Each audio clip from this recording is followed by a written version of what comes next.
Hello students, I am Vinayak Naik, lecturer in physics, Government PU College, Kamalkone, Udupi district. ಇವತ್ತು mechanical properties of solid ಈ ಒಂದು ಯೂನಿಟನ್ನು discuss ಮಾಡೋಣ. Okay, so ಈ unit chapter number 7 ನೀವೊಂದು ವರ್ಡನ್ನು ಕೇಳಿದ್ರಿ, ಏನು? Rigid body. ಈ ರಿಜಿಡ್ ಬಾಡಿ ಅಂದಾಗ ನಾವೇನು ಹೇಳಿದ್ವಿ ನಿಮಗೆ ಅಲ್ಲಿ ಅಂದರೆ, a body with perfectly definite shape and size. ಹಾಗಂದರೆ ಏನು? So rigid body means it does not change its shape or size or in the sense dimension when you apply the force on it. So that is the actual definition in the unit number 7, rotational motion. But in the real fact, no such bodies are exist. ಅಂದರೆ ಈ ನಿಜವಾಗಿ ನಾವು ಒಂದು ಸಾಲಿಡ್ಸನ್ನು ತಗೊಂಡು ನೋಡುವಾಗ ಈ rigid body ಅಂತ ನಾವೇನು ನಿಮಗೆ ಡೆಫಿನೇಷನ್ ಕೊಟ್ಟಿದ್ವಿ ಆ ಥರ ಒಂದು ಸಿಚುವೇಶನ್ ಇರೋದಿಲ್ಲ. There is no perfect rigid body at all. So ಹಾಗಾಗಿ ನಾವೇನಂತೀವಿ ಕೇಳಿದರೆ, ಈ ಆ್ಯಕ್ಚುಲಿ ಒಂದು ಸಾಲಿಡನ್ನು ತಿಳ್ಕೊಂಡಾಗ ನಾವು ಈ ರಿಜಿಡ್ ಬಾಡಿ ಅಂದಾಗ ಏನು ಕೇಳಿದರೆ, having definite shape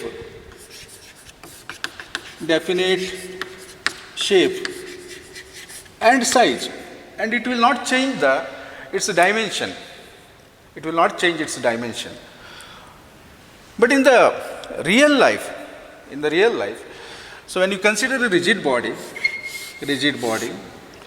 and if you apply the force on it, so it changes its dimension, either in the length or in the area or in the volume, so or in the shape. ಅಂದರೆ ಒಂದು ಸಾಲಿಡನ್ನು ತೆಗೆದುಕೊಂಡಾಗ ನಾವು ಅದರ ಮೇಲೆ ಒಂದು ಫೋರ್ಸನ್ನು ಹಾಕಿದಾಗ so ಅದರ ಒಂದು ಡೈಮೆನ್ಷನ್ನು ಚೇಂಜ್ ಆಗುತ್ತೆ. ಈ ಡೈಮೆನ್ಷನ್ ಚೇಂಜ್ ಆಗೋದ್ರಿಂದ ನಾವು ನೋಡಿ ಒಂದು ಎಕ್ಸಾಂಪಲ್ ತೆಗೆದುಕೊಳ್ಳೋಣ. ಒಂದು ಸ್ಪ್ರಿಂಗನ್ನು ತೆಗೆದುಕೊಳ್ಳೋಣ. ಸೊ ಒಂದು ಸ್ಪ್ರಿಂಗ್ ಇದೆ, is supported by some rigid support. ಇಲ್ಲಿ ಒಂದು ಹುಕ್ ಇದೆ ಅನ್ಕೊಳ್ಳೋಣ. So is an example for the rigid body. ಇದೊಂದು ರಿಜಿಡ್ ಬಾಡಿಗೆ ಒಂದು ಎಕ್ಸಾಂಪಲ್. ಈ ಟೈಮಲ್ಲಿ ನಾವು ಇದಕ್ಕೊಂದು ವೇಟನ್ನು ಹಾಕಿದ್ವಿ ಅಂದ್ಕೊಳ್ಳಿ, ಅಂದರೆ ಫೋರ್ಸನ್ನು ನಾವು ಅಪ್ಲೈ ಮಾಡಿದ್ವಿ. ಸೊ ವೇಟ್ ಹಾಕಿದರೆ ಏನಾಯಿತು, ಒಂದು ಫೋರ್ಸ್ ಅಪ್ಲೈ ಮಾಡಿದಾಗ so it's nothing but force. Weight is also force. ಈಗ ಫೋರ್ಸನ್ನು ಅಪ್ಲೈ ಮಾಡಿದಾಗ ಏನಾಗುತ್ತೆ, ಸೊ ಈ ಸ್ಪ್ರಿಂಗಿನ ಲೆಂತ್ ಜಾಸ್ತಿ ಆಗುತ್ತೆ.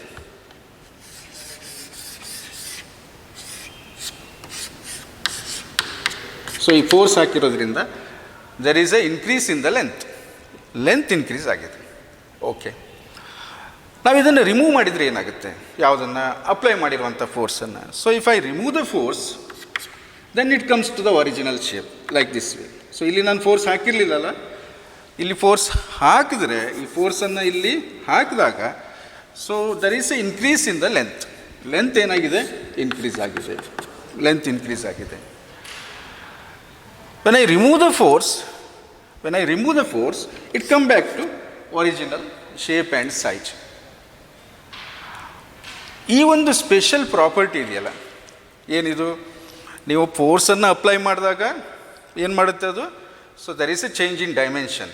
When you apply some force on a rigid body, there is a change in dimension in the sense it may be change in length or volume or it may be in shape, change in the dimension. And when you remove the applied force, external force, now ಹೊರಗಿಂದ ಹಾಕಿರುವಂಥ force, when you remove the external force, so it regains its original shape. And this property is known as the elasticity.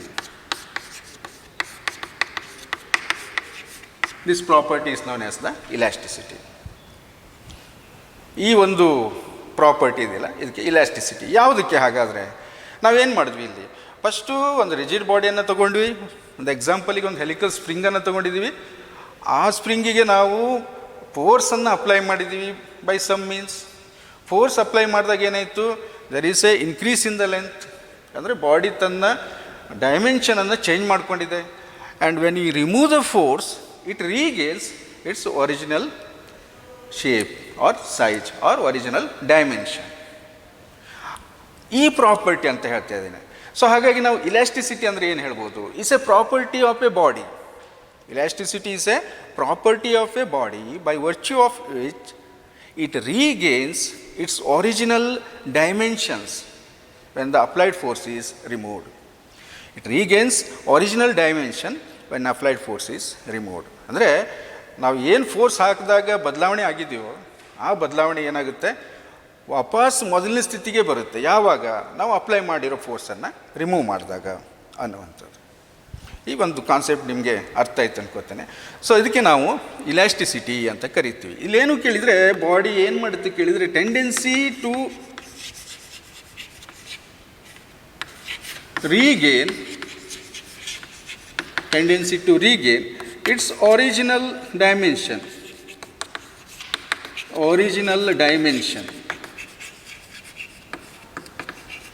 after removal of external or applied force.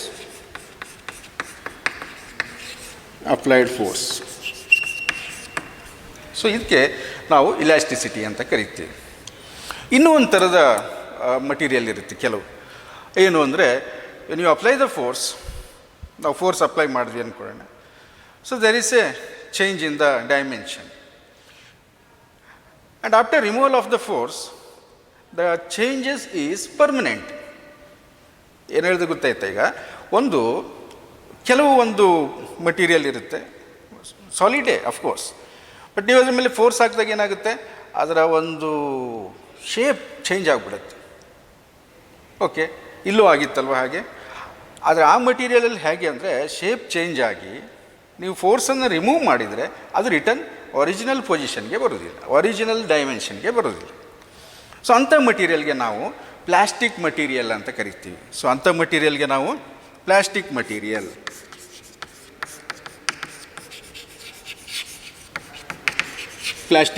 ಅಂತ ಕರಿತೀವಿ. ಹಾಗಾಗಿ plastic material ಅಂದರೆ ಏನು? So there is no tendency to regain its original dimension when the applied force is removed.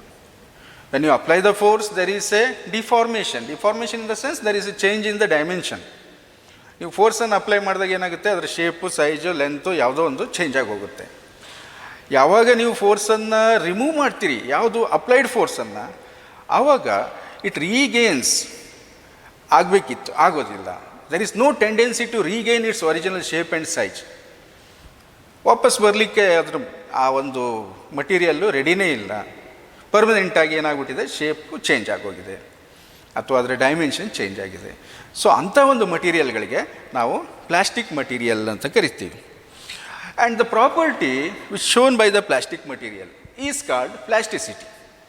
Plasticity means there is no tendency to regain its original shape and size after removal of the applied force. Okay, so ಈಗ ನಾವು ಮತ್ತೆ ಹಿಂದಕ್ಕೆ ಹೋಗೋಣ, ಯಾವುದು ಇಲಾಸ್ಟಿಸಿಟಿಗೆ ಹೋಗೋಣ. ನಮಗೆ ಈಗ plastic material ಅಂದರೆ ಗೊತ್ತಾಯಿತು. ಇದು ಎಕ್ಸಾಂಪಲ್ಗೆ ಏನು ಹೇಳ್ಬೋದು ಇದಕ್ಕೆ ಪ್ಲಾಸ್ಟಿಕ್ ಮಟೀರಿಯಲ್ಗೆ? So you may take the example of mud or wet clay or putty. So these are the examples. ಮನೆಯಲ್ಲೆಲ್ಲ ನೋಡಿರ್ತೀರಲ್ಲ, ಈ ಕ್ಲೇ ಮಾಡಲಿಂಗ್ ಮಾಡೋದಾದರೆ ಒಂದಿಷ್ಟು ಮಣ್ಣನ್ನು ತಂದ್ಕೊಂಡು ಮಾಡ್ತೀರಿ ನೋಡಿ. ಅವೆಲ್ಲ ಏನು ಕೇಳಿದರೆ ನೀವು ಅದ್ರ ಮೇಲೆ ಫೋರ್ಸ್ ಹಾಕಿ ಅದರ ಶೇಪನ್ನು ಚೇಂಜ್ ಮಾಡ್ತೀರಿ. So that is permanent. It will not regain its original shape or size. Okay, ನಾವು ಇವತ್ತು ಈ ಯೂನಿಟಲ್ಲಿ ಡಿಸ್ಕಸ್ ಮಾಡೋದು ಯಾವುದನ್ನು, ಇಲಾಸ್ಟಿಸಿಟಿ ಪ್ರಾಪರ್ಟಿಯನ್ನು. ಸೊ ಇಲಾಸ್ಟಿಸಿಟಿ ಪ್ರಾಪರ್ಟಿಯನ್ನು ನಾವು ಡಿಸ್ಕಸ್ ಮಾಡ್ತಾ ಹೋಗೋಣ. ನಾವು will come to the same example. So in this case we have taken the spring, that is helical spring, suspended from a rigid support. And when I apply the force, so force is applied here in the downward direction. So force is applied. ನೀವು ಸ್ಪ್ರಿಂಗನ್ನು ತಗೊಂಡು ಏನು ಮಾಡ್ತೀರಿ, ಅದನ್ನು ಫೋರ್ಸನ್ನು apply ಮಾಡ್ತೀರಿ, ಎಳಿತೀರಿ. ಅದು ಎಳೆದಾಗ ಏನಾಯಿತು, ಉದ್ದಾಯಿತು. ಓಕೆ, ಸೊ ಇಲ್ಲಿ ದಿಸ್ ಈಸ್ ಅಪ್ಲೈಡ್ ಫೋರ್ಸ್.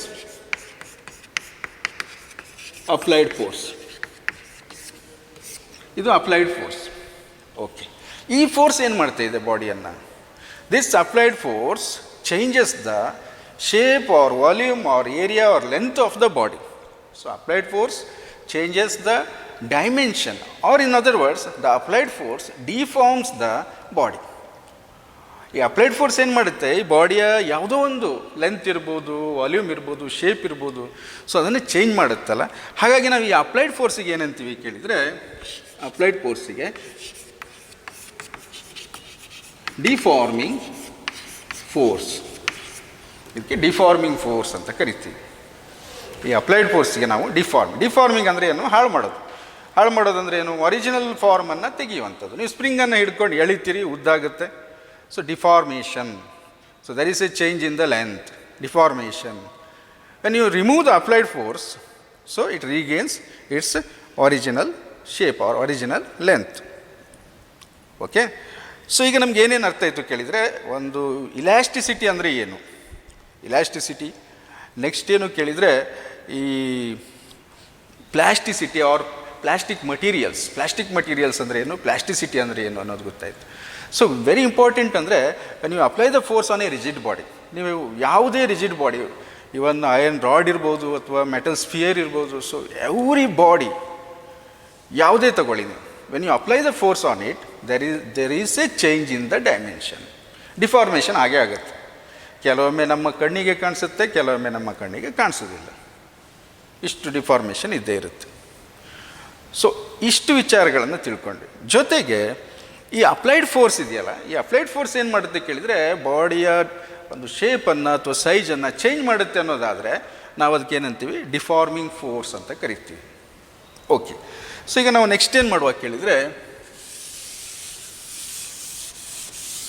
ನಾವಿಲ್ಲಿ ಫೋರ್ಸನ್ನು ಅಪ್ಲೈ ಮಾಡಿರೋದ್ರಿಂದ ಯಾವುದ್ರ ಮೇಲೆ, ಸೊ ಈ ಒಂದು ಎಕ್ಸಾಂಪಲಲ್ಲಿ ನಾವು ಫೋರ್ಸ್ ಅಪ್ಲೈ ಮಾಡಿದಾಗ ಡಿಫಾರ್ಮೇಷನ್ ಆಗಿದೆ. ಈ ಫೋರ್ಸನ್ನು ಅಪ್ಲೈ ಮಾಡಿದಾಗ ಡಿಫಾರ್ಮೇಷನ್ ಆಗಿದೆ. ನೋಡಿ, ನಾವು ಫೋರ್ಸನ್ನು ಅಪ್ಲೈ ಮಾಡಿದ್ದೀವಿ, this is applied force.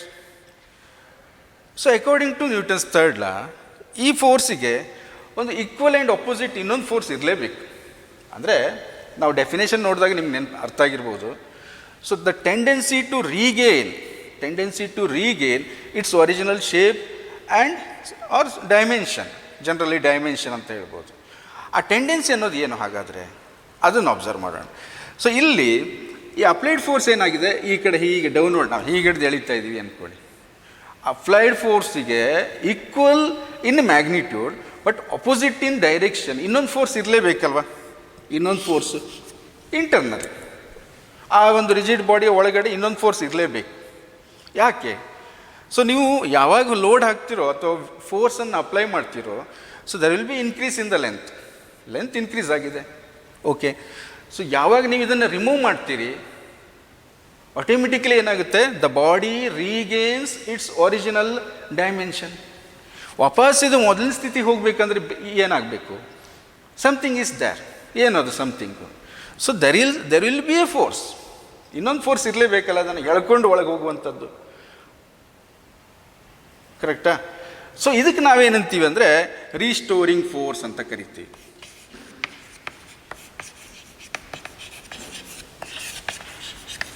Restoring force. So this restoring force is equal in magnitude and opposite in direction to the applied force. ನೋಡಿ, ಎವ್ರಿ ಅಪ್ಲೈಡ್ ಫೋರ್ಸಿಗೆ ನೀವು ಹೊರಗಿಂದ ಏನು ಫೋರ್ಸ್ ಹಾಕ್ತಿರೋ ಆ ಫೋರ್ಸಿಗೆ ಈಕ್ವಲ್ ಇನ್ ಮ್ಯಾಗ್ನಿಟ್ಯೂಡ್, ಅದಕ್ಕೆ ಸಮನಾಗಿ, and opposite in direction opposite ಆಗುವಂತೆ ಏನಾಗಿದೆ, ಒಂದು ಫೋರ್ಸ್ ಡೆವಲಪ್ ಆಗುತ್ತೆ. ಇದು ಬಾಡಿಯ ಒಳಗಡೆ ಡೆವಲಪ್ ಆಗುವಂಥದ್ದು. ನಾವು ಅದಕ್ಕೆ ಏನಂತೀವಿ ಕೇಳಿದ್ರೆ ರೀಸ್ಟೋರಿಂಗ್ ಫೋರ್ಸ್ ಅಂತ ಕರಿತೀವಿ. ಈ restoring force per unit area, ಏನು ಈ ರೀಸ್ಟೋರಿಂಗ್ ಫೋರ್ಸ್ ಇದೆಯಲ್ಲ, restoring force per unit area,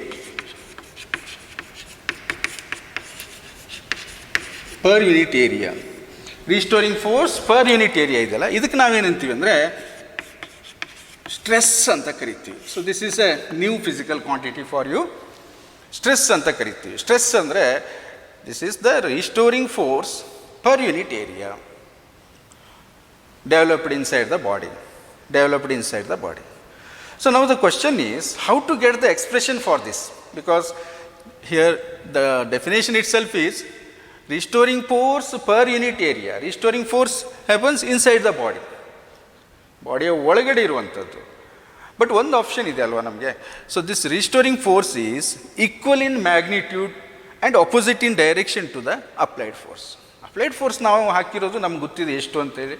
so ಹಾಗಾದರೆ ಏನಾಯಿತು, ನಾವೀಗ ಈ ಸ್ಟ್ರೆಸ್ ಅಂತ ಹೇಳಿದ್ನಲ್ಲ ನಾನು, ಇದನ್ನು ಹೇಗೆ ಬರಿಬೋದು ನಾವು, this is equals to, so restoring force per unit ಏರಿಯಾವನ್ನು ನಾನೇನು ಮಾಡ್ಬೋದು, applied force per unit area ಅಂತ ಬರಿಬೋದು.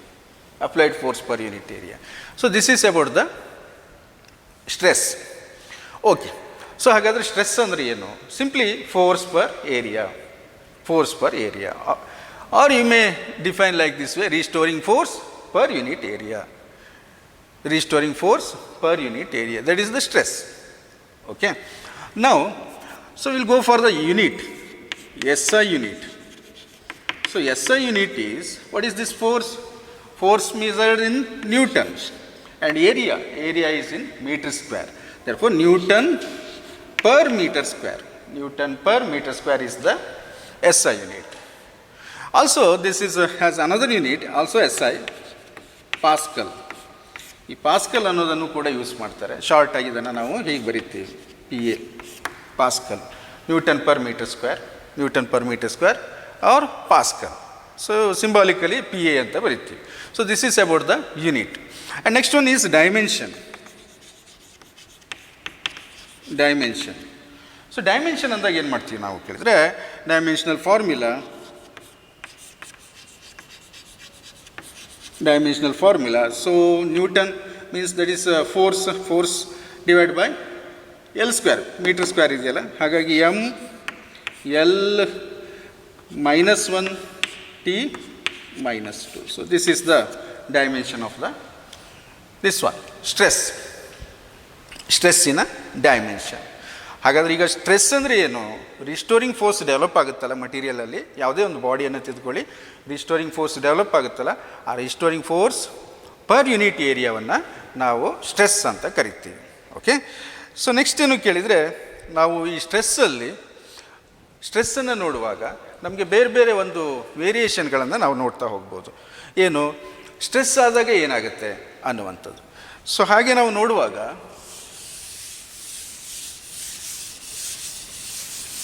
ನಾವು ಇದೇ ಎಕ್ಸಾಂಪಲನ್ನು ಮತ್ತೆ ತೆಗೆದುಕೊಂಡ್ರೆ, ಸೊ ಅಥವಾ ಬೇರೆ ಯಾವುದೋ ಒಂದು ಸಿಲಿಂಡರ್ ತೆಗೆದುಕೊಳ್ಳಿ ಅಥವಾ ವಯರ್ ತೆಗೆದುಕೊಳ್ಳಿ, ಯಾವುದನ್ನೇ ತೆಗೆದುಕೊಳ್ಳಿ.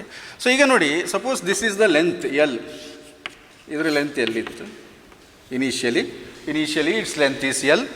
When you apply the force, then what happens, the length increases, that length is given by, actually original length is L, but now the length is L plus delta L. So ಏನಾಗಿದೆ, original length ಎಲ್ಲಿತ್ತು, ನೀವು ಯಾವಾಗ force apply ಮಾಡ್ತೀರೋ ಆವಾಗ length ಏನಾಗುತ್ತೆ, increase ಆಗುತ್ತೆ, length increase ಆಗಿದೆ. So there is a increase in the length force apply ಮಾಡಿದಾಗ. ಹಾಗಾದರೆ ಯಾವಾಗಾಯಿತು ಕೇಳಿದರೆ, ಸ್ಟ್ರೆಸ್ಸಿಂದ ಆಯಿತು. Okay fine, when you apply force on a body, so there will be increase in the length. ಅಂದರೆ ನೀವು ಫೋರ್ಸನ್ನು ಅಪ್ಲೈ ಮಾಡಿದಾಗ ಲೆಂತ್ ಇನ್ಕ್ರೀಸ್ ಆಗಿದೆ. ಈಗ ನಾವು ಲೆಂತ್ ನೋಡ್ತಾ ಇದ್ದೀವಿ, ಲೆಂತ್ ಬಗ್ಗೆ ಮಾತಾಡೋಣ. ಫೋರ್ಸನ್ನು ಅಪ್ಲೈ ಮಾಡಿದಾಗ ಏನಾಯಿತು, there is a increase in the length. ನಾವೇನು ಮಾಡಿದ್ವಿ ಅಂದರೆ, ಈ ಅಪ್ಲೈ ಮಾಡಿರೋ ಫೋರ್ಸಿಗೆ ಈಕ್ವಲ್ ಆ್ಯಂಡ್ ಅಪೋಸಿಟ್ ಆಗಿ ಒಂದು ರಿಸ್ಟೋರಿಂಗ್ ಫೋರ್ಸ್ ಡೆವಲಪ್ ಆಗುತ್ತೆ. ಆ ರಿಸ್ಟೋರಿಂಗ್ ಫೋರ್ಸ್ ಪರ್ ಯೂನಿಟ್ ಏರಿಯಾವನ್ನು ಸ್ಟ್ರೆಸ್ ಅಂತ ಕರಿತೀವಿ. ಒಂದು ಹೊಸ ಫಿಸಿಕಲ್ ಕ್ವಾಂಟಿಟಿ ಸಿಕ್ತು ನಮಗೆ. ಇನ್ನೂ ಮತ್ತೇನಾದರೂ ಸಿಗುತ್ತಾ ಇದರಲ್ಲಿ, ಏನು ಸಿಗ್ಬೋದು? So there is a change in the length. So you can calculate change in length per original length or unit length. ಕರೆಕ್ಟಾ? ಲೆಂತ್ ಮಾತ್ರನೇ ಅಂತ ಅಲ್ಲ, ಯಾವುದೇ ಆಗಿರ್ಬೋದು. ಸೊ ಹಾಗಾಗಿ ನಾವು ಒಂದು ಹೊಸ ಫಿಸಿಕಲ್ ಕ್ವಾಂಟಿಟಿಯನ್ನು ಡಿಫೈನ್ ಮಾಡ್ತೀವಿ. ಅದೇನು ಕೇಳಿದರೆ strain. That strain is equal to change in dimension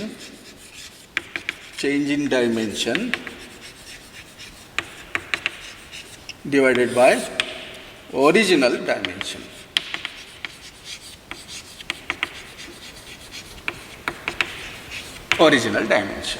Change in dimension to the original dimension. ಯಾವುದೇ ಆಗಿರ್ಬೋದು, ಚೇಂಜ್ ಇನ್ ಡೈಮೆನ್ಷನ್. ಏನು ಚೇಂಜ್ ಆಗಿದೆ ವಿತ್ ರೆಸ್ಪೆಕ್ಟ್ ಟು ಒರಿಜಿನಲ್, ಅದಕ್ಕೆ ನಾವೇನು ಹೇಳ್ತೀವಿ, ಸ್ಟ್ರೇನ್ ಅಂತ ಕರಿತೀವಿ. ಈ ಎಕ್ಸಾಂಪಲಿಗೆ ಬಂದರೆ ಏನು ಹೇಳ್ಬೋದು ನಾವು ಹಾಗಾದರೆ? So this is change in length divide by original length. Change in length divide by original length. ಹಾಗಾದರೆ ಇದರ ಯೂನಿಟ್ ಏನು? SI unit. SI ಯೂನಿಟ್ ಇದು ಲೆಂತ್. ಸೊ ಹಾಗಾಗಿ there is no SI unit. SI unit ಇಲ್ಲ, unitless and also dimensionless. Less physical quantity. So unitless and dimensionless physical quantity. Strain ಅಂತ ಬಂದಾಗ this is strain. Strain is the change in dimension. ನೀವು ಯಾವುದೇ ತಗೊಳ್ಳಿ, change in length ಇರ್ಬೋದು, change in volume ಇರ್ಬೋದು. So to the original volume ಅಂದರೆ same physical ಕ್ವಾಂಟಿಟಿಯನ್ನು same physical ಕ್ವಾಂಟಿಟಿಯಿಂದ ನಾವು ಡಿವೈಡ್ ಮಾಡ್ತೀವಿ. Therefore it does not have any unit or dimension, but is a physical quantity. Okay. So okay, ಈಗ ನಾವೇನು ಮಾಡುವ ಕೇಳಿದರೆ, ಸ್ಟ್ರೆಸ್ ಗೊತ್ತಾಯಿತು ನಮಗೆ, ಸ್ಟ್ರೆಸ್ಸಿನ ಯೂನಿಟ್ ಡೈಮೆನ್ಷನ್ ನೋಡಿದ್ವಿ, ಹಾಗೆಯೇ ಸ್ಟ್ರೇನ್ ನೋಡಿದ್ವಿ. ನಾವೀಗ ಒಂದೊಂದೇ ಡಿಫ್ರೆಂಟ್ ಸ್ಟ್ರೆಸ್ ಆ್ಯಂಡ್ ಸ್ಟ್ರೇನನ್ನು ನೋಡ್ತಾ ಹೋಗೋಣ. Different type of stress and strain. Okay. So ನಾನೀಗ ಏನು ಮಾಡ್ತೀನಿ ಕೇಳಿದರೆ, ಒಂದು ಸಿಲಿಂಡರನ್ನು, ಸಿಲಿಂಡ್ರಿಕಲ್ ರಾಡ್ ಅಂತ ಹೇಳೋಣ. ಸೊ ಒಂದು ರಾಡನ್ನು ತೆಗೆದುಕೊತೀನಿ.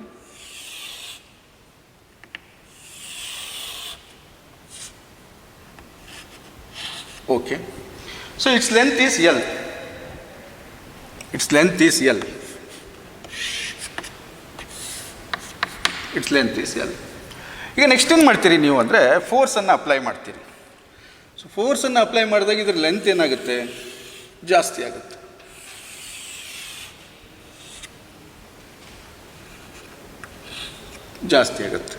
ಸೊ ಫೋರ್ಸನ್ನು ಹೇಗೆ ಅಪ್ಲೈ ಮಾಡಿದ್ರಿ ನೀವು, ದಿಸ್ ಈಸ್ ದ ಫೋರ್ಸ್. ಹೇಗೆ ಅಪ್ಲೈ ಮಾಡ್ತಿದ್ರಿ, normal to the cross sectional area. ಈ ಕ್ರಾಸ್ ಸೆಕ್ಷನಲ್ ಏರಿಯಾ ಅಂದರೆ ಏನು ನೋಡಿ, suppose this is the rod ಅಂದ್ಕೊಳ್ಳಿ, ಸಿಲಿಂಡ್ರಿಕಲ್ ರಾಡ್ ನಿಮ್ಗೆ ಕಾಣಿಸ್ತಾ ಇದೆ, ಚಾಕ್ ಪೀಸ್. ಇದು ಲೆಂತ್ ಎಲ್ಲಿದೆ, ಇದ್ರ ಉದ್ದ ಇದು ಲೆಂತ್. ಕ್ರಾಸ್ ಸೆಕ್ಷನಲ್ ಏರಿಯಾ ಅಂದರೆ ಏನು, this is cross sectional area. ನೀವು ಯಾವುದೇ ಇದನ್ನು ಕಟ್ ಮಾಡಿದಾಗ ಇಲ್ಲೊಂದು ಸಿಲಿಂಡ್ರಿಕಲ್ ಶೇಪಲ್ಲಿದ್ದರೆ ಸರ್ಕಲ್ ಬರುತ್ತೆ, ಯೂಶ್ವಲಿ ಸರ್ಕಲ್ ಬರುತ್ತಲ್ವಾ. So this is cross sectional area. ಈ ಏರಿಯಾದ ಮೇಲೆ ನೀವು ಫೋರ್ಸನ್ನು ಹೇಗೆ ಅಪ್ಲೈ ಮಾಡಿದಿರಿ, ಹೀಗೆ ಔಟ್ವರ್ಡ್ಸ್ ನಾರ್ಮಲಿ ಪರ್ಪೆಂಡಿಕ್ಯುಲರ್ ಅಲ್ವಾ ಈ ಸರ್ಫೇಸಿಗೆ. ಸೊ ಅದಕ್ಕೆ ನಾವು ಇದನ್ನು FN ಅಂತಲೂ ಬರೀಬೋದು, ನಾರ್ಮಲ್ ಫೋರ್ಸ್ FN ಅಂತ ಬರೀಬೋದು. ಸಪೋಸ್ ಇದರ ಕ್ರಾಸ್ ಸೆಕ್ಷನಲ್ ಏರಿಯಾ A ಅಂತ ಇದೆ, ಕ್ರಾಸ್ ಸೆಕ್ಷನಲ್ ಏರಿಯಾ A ಇದೆ ಅಂದಾಗ ನಾವೇನು ಮಾಡ್ತೀವಿ ಕೇಳಿದರೆ, ಸ್ಟ್ರೆಸ್ ಅಂತ ಹೇಳಿದಾಗ ಏನು ಮಾಡ್ತೀವಿ, stress is equal to F/A, force per area. Strain ಆಗಿದೆ ಇಲ್ಲಿ ಅಲ್ವಾ. ಸ್ಟ್ರೇನ್ ಅಂದರೆ ಏನು, there will be change in the dimension. But ಏನಾಗಿದೆ, ಲೆಂತ್ ಇನ್ಕ್ರೀಸ್ ಆಗಿದೆ, ನೀವು ಸ್ಟ್ರೆಚ್ ಮಾಡಿದ್ರಿ. So there will be change in the length. ನಾವು ಅದಕ್ಕೆ ಇದೇನಂತ ಗೊತ್ತಾ, ಟೆನ್ಸೈಲ್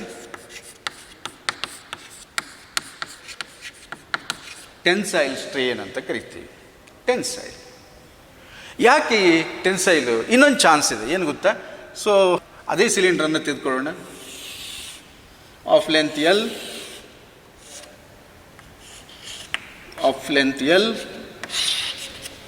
ಈಗ ಇಲ್ಲೇನು ಮಾಡೋದು ಕೇಳಿದರೆ, ನಾವು ನಾರ್ಮಲ್ ಫೋರ್ಸನ್ನೇ ಹಾಕೋಣ. ಯಾವುದು, ನಾರ್ಮಲ್ ಫೋರ್ಸನ್ನೇ ಹಾಕೋಣ. ಬಟ್ ಹೇಗೆ ಅಂದರೆ ಆಪೋಸಿಟ್ ಡೈರೆಕ್ಷನ್ದಲ್ಲಿ. ಮೊದಲೇನು ಮಾಡಿದ್ವಿ, ನಾವು ಸ್ಟ್ರೆಚ್ ಮಾಡ್ತಾ ಇದ್ವಿ, ಈಗೇನು ಮಾಡ್ತೀವಿ, ನಾವು ಕಾಂಪ್ರೆಸ್ ಮಾಡ್ತಾ ಇದ್ವಿ. ಸೊ ಕಾಂಪ್ರೆಸ್ ಮಾಡಿದಾಗ ಏನಾಯಿತು, so there will be A change in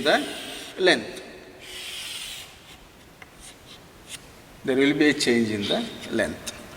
so ಇಲ್ಲಿ ಫೋರ್ಸನ್ನು ನಾವು ಹೇಗೆ ಅಪ್ಲೈ ಮಾಡಿದ್ವಿ, this is the direction of the force and this is the direction of the force. But ಇಲ್ಲೂ ಕೂಡ ಏನಾಗಿದೆ ಕೇಳಿದರೆ, ಫೋರ್ಸ್ ನಾರ್ಮಲೇ ಆ್ಯಕ್ಟ್ ಮಾಡಿದ್ದೀವಿ ನಾವು ಕ್ರಾಸ್ ಸೆಕ್ಷನಲ್ ಏರಿಯಾದ ಮೇಲೆ. The force is acting normally on a cross sectional area. Okay. ಈಗೇನಾಯಿತು ಕೇಳಿದರೆ, ಇಲ್ಲೂ ಕೂಡ ಲೆಂತ್ ಚೇಂಜ್ ಆಗಿದೆ. So that is given by L plus delta L. Delta L ಅಂದರೆ ಏನು, ಡಿಕ್ರೀಸ್ ಇನ್ ದ ಲೆಂತ್. ಈಗ decrease in the length, so negative ಬರುತ್ತೆ, L minus delta L ಆಗುತ್ತೆ. ಅದು ಜನರಲ್ ಆಗಿ ನಾವು ಹೇಳುವಾಗ L ಪ್ಲಸ್ ಡೆಲ್ಟಾ L ಅನ್ನೋದೇನು, change in length. Either it may be positive or negative, ನಮ್ಗೆ ಅದು ಇಂಪಾರ್ಟೆಂಟ್ ಅಲ್ಲ. ಡೆಲ್ಟಾ L ಅನ್ನೋದು ಚೇಂಜ್ ಇನ್ ಲೆಂತ್. ಓಕೆ. ಇಲ್ಲೇನಾಯಿತು ಹಾಗಾದರೆ, so when you apply the force on a area, the face of the cylinder, so there will be a compression, length will be decreased. So therefore this is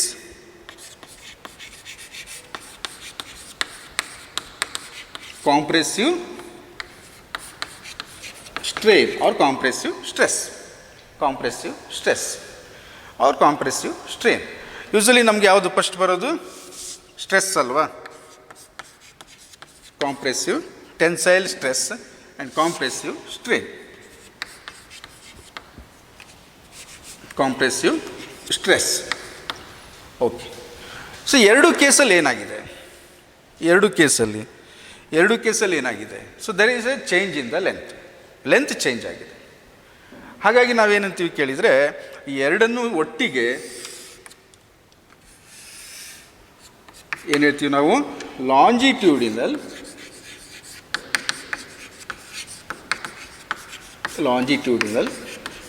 stress. ಯಾಕೆ longitudinal ಅಂತೀವಿ? So ನಾವು ಲೆಂತನ್ನು observe ಮಾಡ್ತಾ ಇದ್ದೀವಿ. Remaining things not important at this moment. Only we are observing that there is a change in the length change ಆಗ್ತಾ ಇದೆ, ನಾವು ಅದನ್ನು ಅಬ್ಸರ್ವ್ ಮಾಡ್ತಾ ಇದ್ದೀವಿ. So it may be tensile or it may be compressive. The both cases, so there is a change in the length. Therefore, the stress responsible for change in the length is called longitudinal stress. ಅರ್ಥ ಆಯ್ತು ಹೇಳಿದ್ದು? So tensile stress ಅಂತ ಯಾವಾಗ ಹೇಳ್ತೀವಿ? ಸಿಲಿಂಡ್ರನ್ನ ಎಳೆದಾಗ ಹೇಳ್ತೀವಿ ನಾವು. Compressive ಅಂತ ಯಾವಾಗ ಹೇಳ್ತೀವಿ? ಕಾಂಪ್ರೆಸ್ ಮಾಡೋದು, ಅದರ ಲೆಂತ್ ಕಡಿಮೆ ಮಾಡೋ ಪ್ರಯತ್ನ ಮಾಡ್ತೀವಿ. ಬಟ್ ಇಲ್ಲಿ ಬೋತ್ ಕೇಸಸ್, ಎರಡೂ ಕಡೆ ಏನಾಗಿದೆ? ಲೆಂತ್ ಚೇಂಜ್ ಆಗ್ತಾ ಇದೆ. ಹಾಗಾಗಿ ನಾವೇನಂತೀವಿ ಕೇಳಿದರೆ, change in the length, that is longitudinal stress. So longitudinal stress ಏನು ಮಾಡ್ತಾ ಇದೆ? ಚೇಂಜ್ ಇನ್ ಲೆಂತ್ ಮಾಡ್ತಾ ಇದೆ. ಹಾಗಾಗಿ ನಾವೇನಂತೀವಿ ಕೇಳಿದರೆ, ಲಾಂಜಿಟ್ಯೂಡಿನಲ್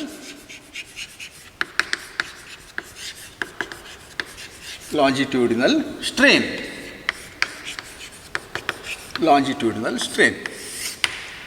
ಹಾಗಾದರೆ ಲಾಂಜಿಟ್ಯೂಡಿನಲ್ ಸ್ಟ್ರೇನ್ ಅಂದರೆ ಏನು? So very simple, that is equals to delta L by L. Delta L by L ಅಂತ ಕರಿತೀವಿ. ಸೊ ಈಗ ಏನು ಡಿಸ್ಕಸ್ ಮಾಡಿದ್ವಿ ಅಂದರೆ, ನಾವು ಒಂದು ಸ್ಟ್ರೆಸ್ಸನ್ನು ಡಿಸ್ಕಸ್ ಮಾಡಿದ್ವಿ. ಸ್ಟ್ರೆಸ್ ಏನು ಮಾಡ್ತಾಯಿದೆ? ಮೇನಾಗಿ ಲೆಂತನ್ನು ಚೇಂಜ್ ಮಾಡ್ತಾಯಿದೆ. So stress responsible for change in length when you apply a force apply ಮಾಡಿದಾಗ ನಮಗೆ ಲೆಂತ್ ಚೇಂಜ್ ಆಗ್ತಾ ಇರೋದು ಒಂದು ಮ್ಯಾಕ್ಸಿಮಮ್ ಆಗಿ ನಮ್ಗೆ ಯಾವಾಗ ನಾವು ಅಬ್ಸರ್ವ್ ಮಾಡೋಕ್ಕೆ ಸಾಧ್ಯವೋ ಆ ಟೈಮಲ್ಲಿ ನಾವೇನಂತೀವಿ ಅಂದರೆ ಲಾಂಜಿಟ್ಯೂಡಿನಲ್ ಸ್ಟ್ರೆಸ್ ಅಂತ ಕರಿತೀವಿ. ಓಕೆ. ಸೊ ನೆಕ್ಸ್ಟ್ ಏನು ಕೇಳಿದರೆ, ನಾವು ಮತ್ತೊಂದು ಬೇರೆ ಕೇಸಿಗೆ ಹೋಗೋಣ. ಇಲ್ಲೇನು ಮಾಡುವ ಕೇಳಿದರೆ,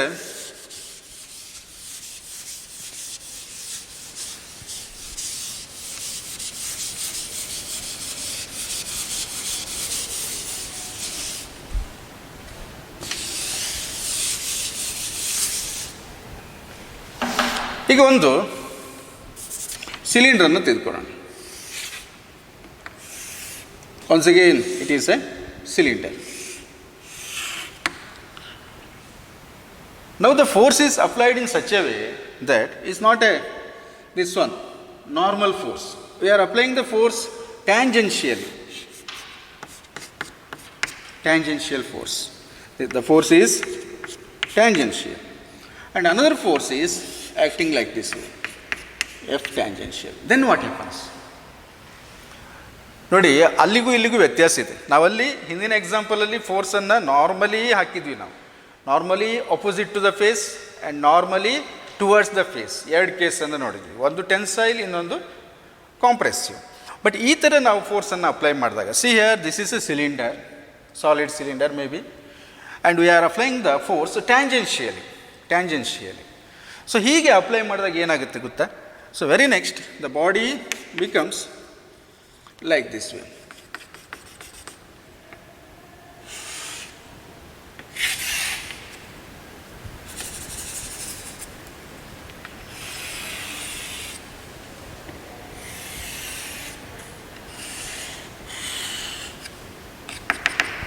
Okay. So when you apply the force tangentially, the body changes its shape like this way. So you are applying the force like this way, tangential force. Tangential ಫೋರ್ಸನ್ನು ಅಪ್ಲೈ ಮಾಡಿದ್ವಿ. ಎಲ್ಲಿ ಅಪ್ಲೈ ಮಾಡಿದ್ವಿ ನಾವು? On the cross sectional area, on the face of the cylinder. ನಾವು ಫೋರ್ಸನ್ನು ಈ cross sectional area ಅಥವಾ ಈ ಫೇಸ್ ಆಫ್ ದ ಸಿಲಿಂಡರ್ ಅಂತೀವಲ್ಲ ನಾವು, ಅಲ್ಲಿ ಏನು ಮಾಡಿದ್ವಿ ನಾವು? ಟ್ಯಾಂಜೆನ್ಷಿಯಲಿ ಅಪ್ಲೈ ಮಾಡಿದ್ವಿ ಫೋರ್ಸನ್ನು. ಸೊ ಆ ಟೈಮಲ್ಲಿ ಈ ರೀತಿ ಚೇಂಜ್ ಆಗುತ್ತಲ್ಲ, ಇದಕ್ಕೆ ನಾವೇನಂತೀವಿ ಕೇಳಿದರೆ ಶಿಯರಿಂಗ್ ಅಂತ ಕರಿತೀವಿ. Shearing, there is a change in the shape change ಆಗುತ್ತೆ. ಸೊ ಇದಕ್ಕೆ ಬೆಸ್ಟ್ ಎಕ್ಸಾಂಪಲ್ ಅಂದರೆ ನಿಮ್ಮ ಹತ್ರ ಇರುವ ದಪ್ಪ ಬುಕ್ಸ್ ಯಾವುದಾದ್ರೂ ಟೇಬಲ್ ಮೇಲೆ ಇಟ್ಕೊಳ್ಳಿ, ಆಮೇಲೆ ಏನು ಮಾಡಿ ಆ ಬುಕ್ಸ್ ಮೇಲೆ ಕೈ ಇಟ್ಕೊಂಡು ಹೀಗೆ ಪ್ರೆಸ್ ಮಾಡಿ, ಆ ಬುಕ್ಸ್ ಏನಾಗುತ್ತೆ ಶೇಪ್ ಚೇಂಜ್ ಮಾಡ್ಕೊಳ್ಳುತ್ತೆ.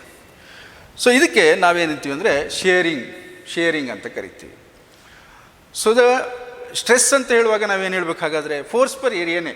ಆದರೆ ನಾವು ಶಿಯರಿಂಗ್ ಅಂತ ಹೇಳುವಾಗ ಏನಂತೀವಿ, a tangential force acting per unit area. A tangential force ಏನಾಗಿದೆ ಇಲ್ಲಿ, tangential to the surface area or the cross sectional area. ಆ ಏರಿಯಾಗೆ ಏನಾಗಿದೆ ಟ್ಯಾಂಜೆನ್ಷಿಯಲಿ ಫೋರ್ಸ್ ಆ್ಯಕ್ಟ್ ಆಗುತ್ತಲ್ಲ, so that force per unit area is known as the shearing stress. So simply this is once again, this is equals to F divided by A. You may write it as FT ಅಂತ ಬರೀಬೋದು. ಯಾಕೆ ಅಂದರೆ ಅದು tangential force.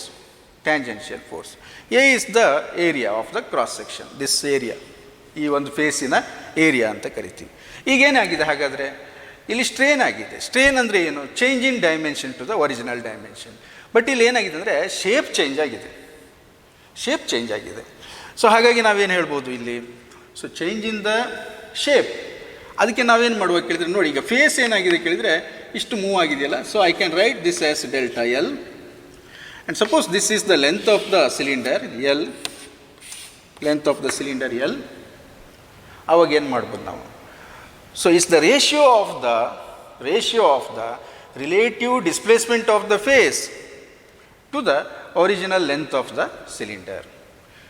Relative displacement ಅಂದರೆ ಇಲ್ಲಿತ್ತು, ಈಗ ಅದಿಷ್ಟು ದೂರ ಹೋಗಿದೆ. ಸೊ ಹಾಗಾಗಿ ನಾವೇನು ಹೇಳ್ಬೋದು, that is shearing strain equals to relative displacement. So this is the displacement by the face. ಈ ಬಾಡಿ ಏನಾಗಿದೆ, ಡಿಸ್ಪ್ಲೇಸ್ ಎಷ್ಟಾಗಿದೆ, delta L divide by L. But ಇನ್ನೊಂದು ಮೆಥಡಲ್ಲಿಯೂ ನಾವು ಇದನ್ನು ಫೈಂಡ್ ಔಟ್ ಮಾಡ್ಬೋದು. See here, so this is angle theta ಅಂತ ತಗೊಂಡ್ರೆ, this is perpendicular line, so tan theta ತಗೊಂಡ್ರೆ ಏನಾಗುತ್ತೆ, ಅಪೋಸಿಟ್ ಬೈ ಅಡ್ಜಸೆಂಟ್ ಸಿಗುತ್ತೆ ನಮಗೆ, ಇದು ಹೈಪೋಟೆನಿಯಸ್ ಆಯಿತು. So therefore this is also equals to tan theta. ಭಾಳ ಒಂದು ಸಂದರ್ಭಗಳಲ್ಲಿ ಈ ಒಂದು ಡಿಸ್ಪ್ಲೇಸ್ಮೆಂಟ್ ಇದೆಯಲ್ಲ, it's very small. So in terms of angle, it is always less than 10 degree. Usually in case of solids, it is less than 10 degree. Therefore we can take as a tan theta as a theta. ನಿಮಗೆ ಗೊತ್ತಿದೆ, angle 10 ಡಿಗ್ರಿಗಿಂತ ಕಡಿಮೆ ಇದ್ದರೆ ನಾವು tan theta ಇದ್ದಲ್ಲಿ theta ಅಂತ ತೆಗೆದುಕೋಬೋದು. So therefore this is also, this strain can be written as theta equals to delta L by L. Okay. So this is about the shearing stress and shearing strain.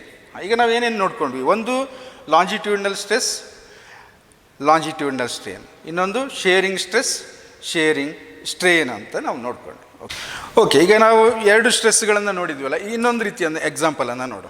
ಏನು ಕೇಳಿದರೆ, ಒಂದು solid ಸ್ಪಿಯರನ್ನು ತೆಗೆದುಕೊಳ್ಳೋಣ. Solid sphere, so it's a rigid body once again, and we put inside some fluid and we apply some pressure on it. We can do that. ಏನು ಮಾಡಬೇಕು, ಒಂದು solid ಸ್ಪಿಯರನ್ನು ತಗೊಂಡು ನೀರಿನೊಳಗಡೆ ಹಾಕಿ ನಾವು ಅದ್ರ ಮೇಲೆ ಪ್ರೆಷರನ್ನು ಹಾಕಬೇಕು. So apply some pressure on it. Then what happens here? So he is completely surrounded by the fluid like this way, and at that time the body experiences the force from all sides. It experiences the force from all sides. ಈ ಒಂದು liquid ಒಳಗಡೆ ಇಟ್ಟು ನಾವು ಅದರ ಮೇಲೆ ಪ್ರೆಷರನ್ನು ಹಾಕಿದಾಗ force ಆ surface ಏರಿಯಾದ ಎಲ್ಲ ಪಾಯಿಂಟ್ಗಳಲ್ಲಿ ನಾರ್ಮಲ್ ಆಗಿ ಆ್ಯಕ್ಟ್ ಆಗ್ತಾ ಇರುತ್ತೆ. Perpendicular, normal. ಸೊ ನಾರ್ಮಲ್ ಆಗಿ ಆ್ಯಕ್ಟ್ ಆಗ್ತಾ ಇರುತ್ತೆ. The force is acting normally on each and every point of the surface. ಅವಾಗ ಏನಾಗುತ್ತೆ, then there is a change in the volume. So volume change ಆಗಿಬಿಡುತ್ತೆ. So ನಾವು there is a decrease in the volume. It's very small, of course the change may be very small, but there is a change. ಚೇಂಜಸ್ಸನ್ನು ನೋಡಲಿಕ್ಕಾಗದೇ ಇರ್ಬೋದು, ಆದರೆ there will be a changes. Decrease in the volume. Volume ಏನಾಗುತ್ತೆ ಕೇಳಿದರೆ decrease ಆಗುತ್ತೆ. So ಅದಕ್ಕೆ reason ಏನು ಕೇಳಿದರೆ this one, the liquid surrounded. ನಾವು ಮ್ಯಾನ್ಯುಲಿ ಎಲ್ಲ ಕಡೆ ಈಕ್ವಲ್ ಪ್ರೆಷರ್ ಹಾಕ್ತೀವಿ ಅಂದರೆ ನಮ್ಮ ಹತ್ರ ಆಗಲ್ಲ. ಸೊ ಪಾಸಿಬಿಲಿಟಿ ಯಾವಾಗ, so that metal sphere is put inside the liquid and we apply some force on the liquid, then it is possible. So ಹಾಗಾಗಿ ನಾವು ಇದಕ್ಕೆ ಏನಂತೀವಿ ಕೇಳಿದರೆ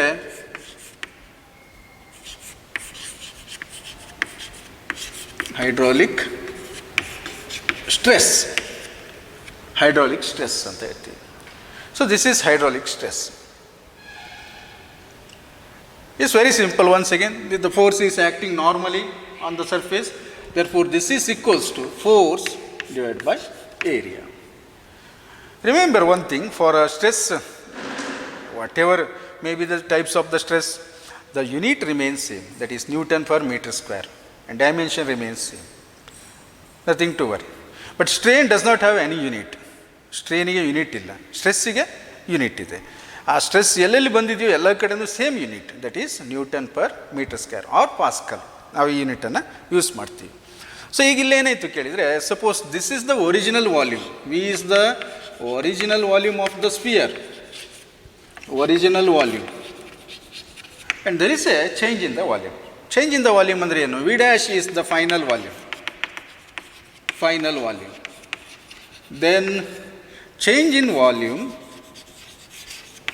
change in volume, that is equals to delta V, that is equals to final volume V dash minus initial volume V. ಅಂದರೆ ನಮ್ಮ change in ವಾಲ್ಯೂಮನ್ನು ನಾವು ನೋಡ್ತಾ ಇದ್ದೀವಿ. ಒರಿಜಿನಲ್ ವಾಲ್ಯೂಮ್ ಯಾವುದು, ವಿ. ಹಾಗಾದರೆ ನಾವು ಸ್ಟ್ರೇನ್ ಅಂದರೆ ಏನಂತೀವಿ, strain is the ratio of the change in dimension to the original dimension. Strain ಅನ್ನೋದೇನು, ರೇಷಿಯೋ ತಗೋತೀವಲ್ಲ ನಾವು, ಎಷ್ಟು ಬದಲಾವಣೆ ಆಗಿದೆ, ಡೈಮೆನ್ಷನ್, ಲೆಂತ್ ಇರ್ಬೋದು, ಏರಿಯಾ ಇರ್ಬೋದು, ಏನೇ ಇರ್ಬೋದು, divide by original dimension, original length, original volume ಅಂತ ತಗೋತೀವಲ್ಲ, that is strain. Therefore here the strain is, that strain is, this is equals to change in volume, that is delta V divided by V to the original volume.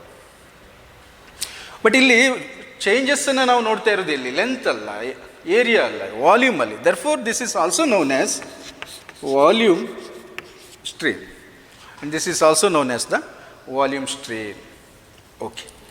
So ಈಗ ನಾವು start ಮಾಡಿದ್ದು ಎಲ್ಲಿಂದಂದರೆ, ನಾವು ಸ್ಟ್ರೆಸ್ಗಳ ಬಗ್ಗೆ study ಮಾಡ್ತಾ ಬಂದ್ವಲ್ಲ. ಸ್ಟ್ರೆಸ್ಗಳಲ್ಲಿ ಏನಾಯಿತು, ಒಂದು longitudinal stress, longitudinal strain, and shearing stress and shearing strain, and volume stress, and or this one hydraulic stress and volume strain. Okay, these three are observed. Okay, we'll go to the next part.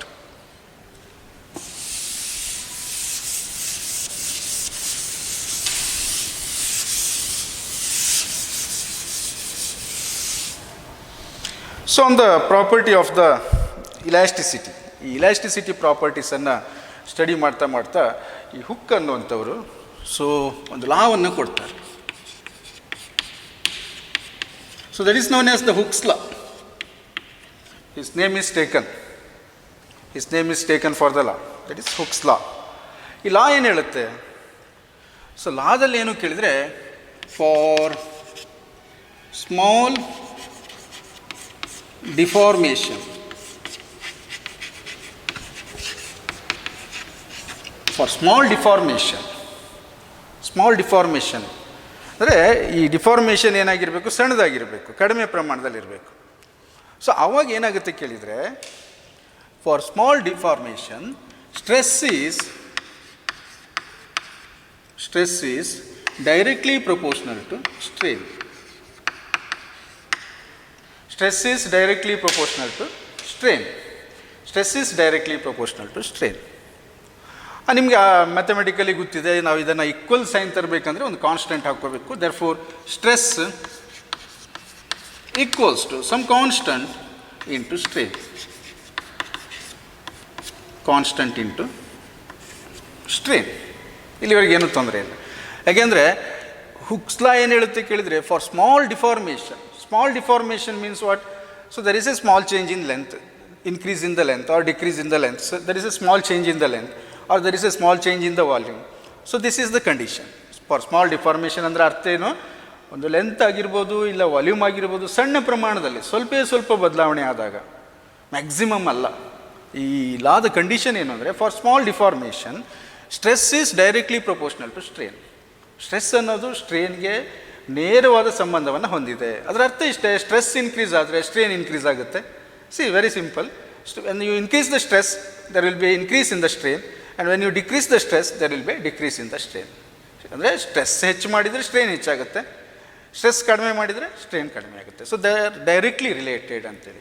Suppose this is a constant and this constant can be return as K equals to stress divided by strain. So this is constant for a given material. ನೀವು ಯಾವುದೋ ಒಂದು type material ತೊಗೊಂಡ್ರಿ ಅಂದ್ಕೊಳ್ಳಿ, silver ತೊಗೊಂಡಿದ್ರಿ, gold ತೊಗೊಂಡ್ರಿ, ಅಥವಾ iron ತೊಗೊಂಡ್ರಿ, aluminium ತೊಗೊಂಡ್ರಿ. So ಯಾವ ಮಟೀರಿಯಲ್ ತೊಗೊಳ್ತೀರಲ್ಲ ಆ ಮಟೀರಿಯಲ್ಗೆ this K is constant. And this K is known as this K is modulus of elasticity. Modulus of elasticity. This K is known as the modulus of elasticity. Okay, ಈಗ ನಮಗೆ stress ಗೊತ್ತಿದೆ, strain ಗೊತ್ತಿದೆ. ಹಾಗಾಗಿ ನಾವೇನು ಮಾಡ್ಬೋದು, stress ಅಂದರೆ ಏನು ಅನ್ನೋದು ಆಯಿತು, ಸ್ಟ್ರೆಸ್ಸಲ್ಲಿ ಟೈಪ್ಸನ್ನು ನೋಡ್ಕೊಂಡು ಬಂದಿದ್ದೀವಿ. ಹಾಗಾದರೆ ಮಾಡ್ಯುಲಸ್ ಆಫ್ ಇಲಾಸ್ಟಿಸಿಟಿಯಲ್ಲಿ ನಾವು ಎಷ್ಟು ಟೈಪನ್ನು ನೋಡ್ಬೋದು ಅನ್ನುವಂಥದ್ದು. So different types of the modulus of elasticity. Okay, so the first one is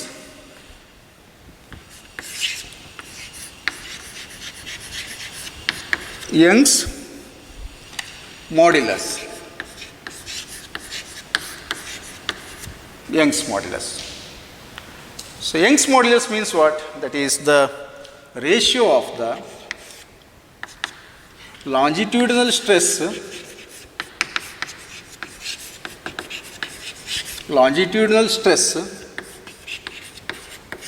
divided by longitudinal strain. Longitudinal stress divided by longitudinal strain. ನೋಡಿ ಅದು ಹೇಗೆ ಬಂತಂದರೆ, according to Hooke's law. So stress is directly proportional to strain and use the some constant. That constant is known as modulus of elasticity and that constant itself is the stress divide by strain, the ratio of the stress divide by strain. ನಾವೀಗ longitudinal stress ಮತ್ತು longitudinal ಸ್ಟ್ರೇನ್ನ ratio ತೊಗೊಂಡ್ರೆ ನಾವು ಅದಕ್ಕೆ ಏನಂತೀವಿ, Young's modulus ಅಂತ ಕರಿತೀವಿ. ಅದಕ್ಕೆ ಯಂಗ್ಸ್ ಮಾಡ್ಯುಲಸ್ ಅಂತ ಕರಿತೀವಿ. ಸೊ ಇಲ್ಲೇನಾಯಿತು ಕೇಳಿದರೆ, we can substitute the values.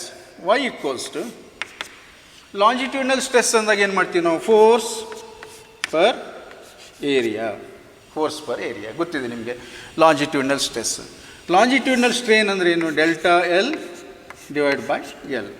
So change in length to the original length. You can rearrange this one. This is equals to F divided by A. It comes to the denominator, and this is in the denominator. This one is denominator to the denominator. So it comes to the numerator, that is L divided by delta L. This is about the Young's expression. So usually ನಾವು ಅವಾಗ first ಸ್ಟಾರ್ಟಿಂಗಲ್ಲಿ ಮಾಡಿದ್ವಲ್ಲ, ಏನು ಆ ಒಂದು ವೇಟನ್ನು ಹಾಕ್ತಾ ಇದೀವಿ ಅಂದರೆ, so ಅವಾಗ ಏನಾಗುತ್ತೆ ಗೊತ್ತಾ, this Y can be return as, in place of F we can write M into G. This is weight hanged to the wire. ನೀವು ವಯರ್ಗೊಂದು ವೇಟ್ ಹಾಕಿದ್ರಿ ಅಂದ್ಕೊಳ್ಳಿ, so that will also act as a force. ನಾವು ಅದಕ್ಕೆ M into G ಅಂತ ಹೇಳ್ತೀವಿ. And this is length as it is, and A is the cross sectional area. Usually ನೋಡಿ, cross sectional area ಅಂದರೆ ಗೊತ್ತಿದೆ ನಿಮಗೆ. So circular in shape, it has some radius, therefore this is can be written as pi into r square, and delta L is as it is delta L. So this is the expression for the Young's modulus. Young's modulus ಗೆ ನಾವು ಈ ಎಕ್ಸ್ಪ್ರೆಷನ್ಸನ್ನು ಹೇಳ್ತೀವಿ.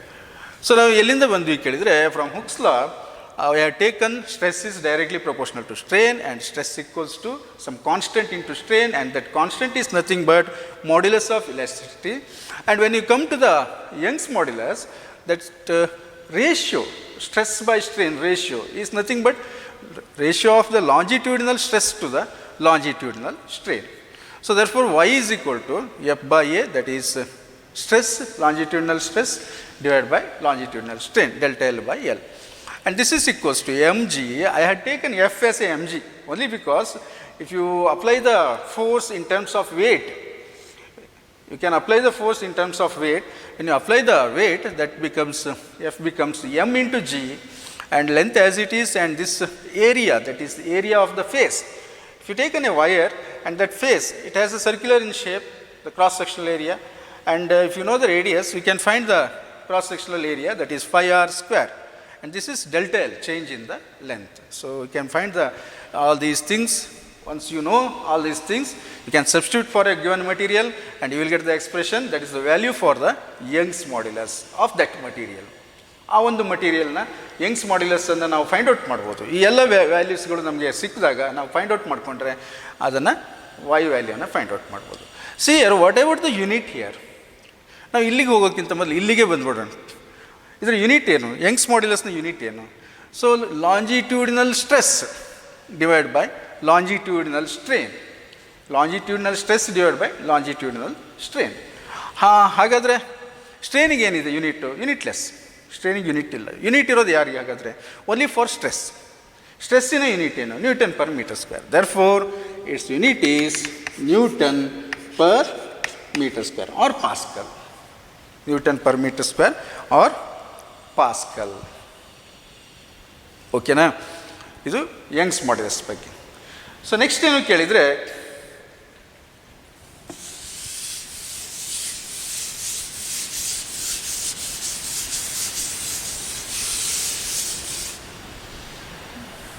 bulk modulus.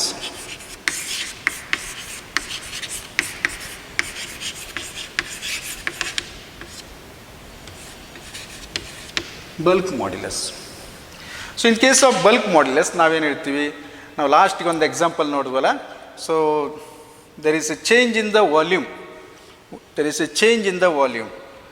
And due to the normal force acting on the surface. ನಿಮ್ಗೆ ಗೊತ್ತಿರುತ್ತೆ, ಈ normal force acting on the ಸರ್ಫೇಸ್ಗೆ ನಾವು pressure ಅಂತಲೂ ಕರಿತೀವಿ. ಪ್ರೆಷರ್ ಅನ್ನೋದು ಏನಿರುತ್ತೆ ಕೇಳಿದ್ರೆ ಫೋರ್ಸ್ ಪರ್ ಏರಿಯಾ. ಬಟ್ ಈ ಒಂದು ಹೈಡ್ರೋಲಿಕ್ ಸ್ಟ್ರೆಸ್ಸಲ್ಲಿ ನಾವು ಹೈಡ್ರೋಲಿಕ್ ಸ್ಟ್ರೆಸ್ ಇದ್ದಾಗ ನಾವೇನು ಹೇಳ್ಬೋದು, force per area, normal to the area, force acting normal to the area ಇರೋದ್ರಿಂದ ಪ್ರೆಷರ್ ಅಂತಲೂ ಕರಿಬೋದು. ಓಕೆ, ನಾವೀಗ ಇಲ್ಲಿ ಈ ಬಲ್ಕ್ ಮಾಡ್ಯುಲಸನ್ನು ಹೇಗೆ ಡಿಫೈನ್ ಮಾಡ್ತೀವಿ ಅಂದರೆ, once again this is denoted by B and this is equals to volume or hydraulic. So this is also known as the hydraulic stress, hydraulic stress divided by volume strain, volume strain, hydraulic stress divided by volume strain. So you know that hydraulic stress is nothing but force per area. This is force per area, force per area. And volume strain is, that is change in volume to the original volume. Change in volume to the original volume. And remember one thing, this F by A can be written as P. ಈಗಾಗಲೇ ಎರಡು ಸರಿ ಹೇಳಿದೆ ನಾನು.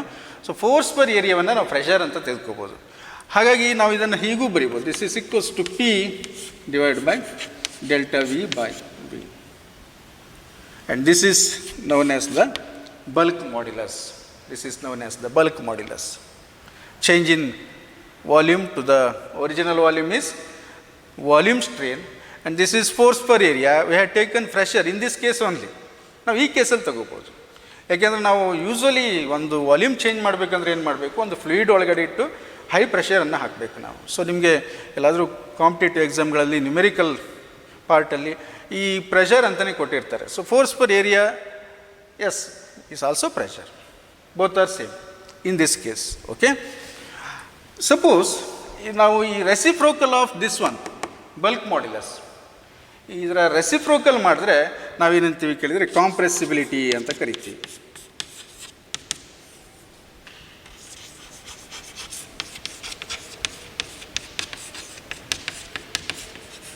ಕಾಂಪ್ರೆಸಿಬಿಲಿಟಿ ಅಂತ ಕರಿತೀವಿ. Reciprocal of the bulk modulus is called compressibility ಅಂತ ಕರಿತೀವಿ. So this is about the different types of moduli, means Young's modulus and another one is bulk modulus we have discussed.